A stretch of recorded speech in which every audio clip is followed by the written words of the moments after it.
My name's John Mendez and this is the latest in our how-to series. If you've been following them, we've done IPS boats recently and then we've done some stuff on bow thrusters. This time we're going to go a little bit more traditional and do the use of springs.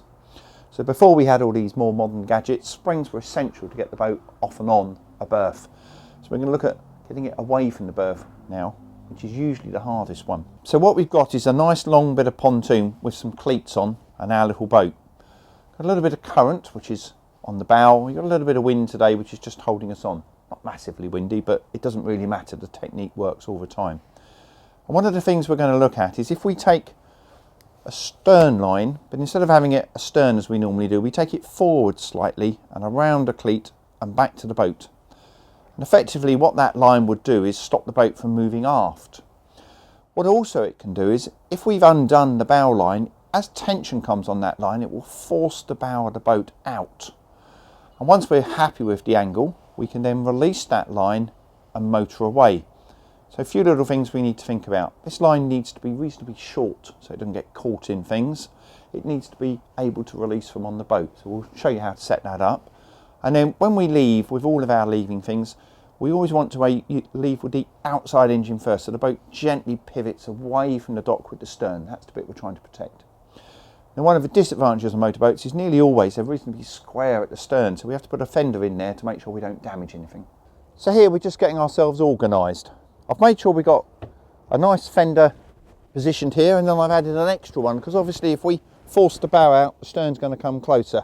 So if you've got a bathing platform that's square, having an extra fender is really important. And then a spring is just a line which is going from the boat forward around that cleat and back to us. Now the lines on this boat are quite long, so because I've got to release this line from on the boat, if I was to be doing it with this, I've got all of this to pull through. So let me show you. I've got to do all of this to get rid of this line. That's a bit daft, and it would also mean there's a huge potential for something getting dropped in the water, and that's the most dangerous thing of all because it could go around the prop. So a better technique would be to rig it with what we call a short end, and I'll show you what I mean. So I'm just shortening the line down.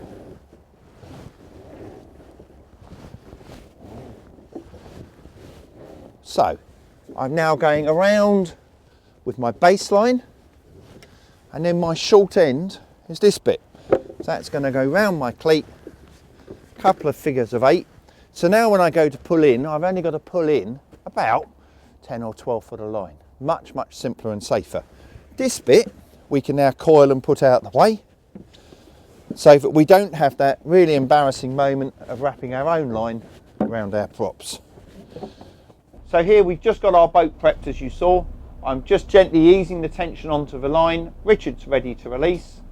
So as that tension comes on, little click of the stern, that forces the stern in, and that will in turn force the bow out. And once we're happy with the angle, I will go neutral, line comes off, and away we go.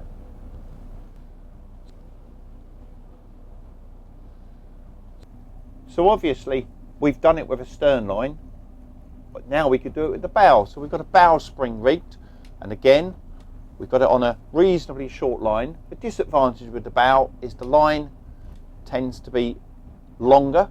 By definition it has to be, and you have to be incredibly careful of the flare of the boat. So as you're twisting it in, if there's anything on the pontoon and the positioning of the fenders, one has to be terribly careful. So I'm just in and out of gear here to just get that angle, and then once I'm happy with the angle, we can now very gently start to reverse it away just a little bit, and at this point we get our crew to release the line and back off.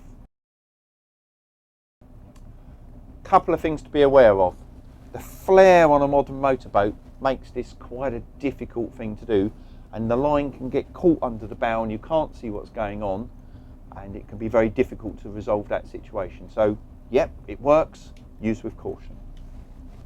And obviously if we've got a difficult berth with not a lot of room ahead, we could always drop this line on and use it to force the boat against the pontoon using a bow spring. So here I've got a little bit of tension on that bow line, and I can just drive the boat against it, and you can see how quickly the bow comes in.